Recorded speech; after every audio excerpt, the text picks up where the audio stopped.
Hey, good afternoon, everybody. Will from WC Review. Boy, it has been a while. Happy New Year to everybody. Merry Christmas. I hope you had great holidays. It has been a while since I have been on and had time to add some content. So hopefully I can go on a little bit of a marathon, and I have so much stuff to share and to go over that new knives that I've gotten, things that I have yet to review and plans that I have. Like I think I'm going to start doing things by manufacturer and just go over each knife that I have, each group of knives that I have under each manufacturer, because when I do have a knife or brand that I like, I tend to buy several of them. And this is a perfect example. I'm a huge Hoback fan. I like his stuff. It just works for me, fits in my hand. But this guy right here was something that I was skeptical about. I passed it many, many times, and I'm sure it happens to you guys too, where you look at a knife and you just keep on going, and then one day it just strikes you in some sort of way. And I'll say that that's what happened to me with the Hoback Kwaiback. And again, I hope I'm pronouncing it right. I believe that I am. It's basically modeled after the Japanese Kwaiken, which, as I understand, is a short sword. So this is no sword. I actually have the Kwaichetti, which anyone who knows WC Review has seen that upside down turkey review. But hey, I got 5,000 views, so I'll take it. But here it is. Just some quick specs. Let's get them out of the way. The blade is 3.75. The cutting edge, 3.625.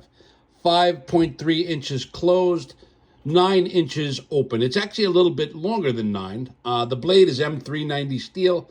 The thickness is 187 thousandths. It's got a flat grind on it, and it's got the DLC coating. And it also has this short touch, which is basically a rubber-infused G10, which actually does, on the edges right here, you can really feel it. It gives you some extra grip. But here's the Kwaiback. The action on this, let me swerve so you don't have to look at my cluttered desk. The action on this, it's a great fidget knife. I love to fidget with it. Surprisingly, it fits in the hand. I really, really have grown to love this knife. One of the things that I didn't like about it was the upswept nature of the way the blade. You see how it sweeps up from heel to tip. I've grown to like that, and it looks like it might be loose, and it is in transit. But when it's closed, it's closed. And when it's open, there is no rattle, no shake. And that's important to me. And the tip is, the knife came very sharp. Everybody has different definitions of sharp, but this knife is sharp. Of course, there are sharper, but you see it's got a nice, robust, thick blade. You really, it looks thinner than it would be. And I'll tell you another thing that initially turned me off, to be quite honest, is the weight. And some people will think I'm crazy, but it was too light. In my opinion, sometimes when things feel light, they feel cheap to a certain extent. And that is not at all the case with this knife.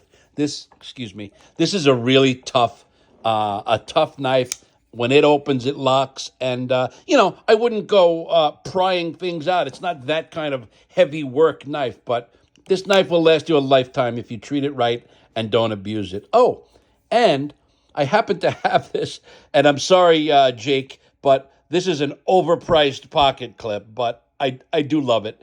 I had it on one of my other Hobacks, but I thought it would serve well on this knife, and it does. It's the, what do they call it? The Mokatai. That's not even right.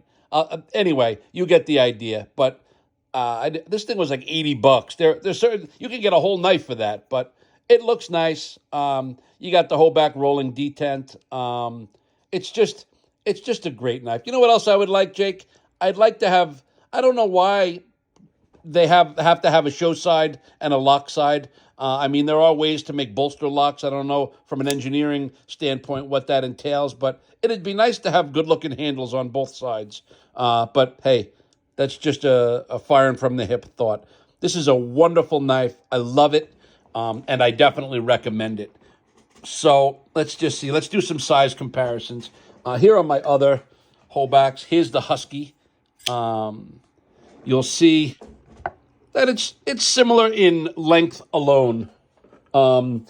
Here is my other husky, and I should have had it ready. Excuse me, I'm going to reach.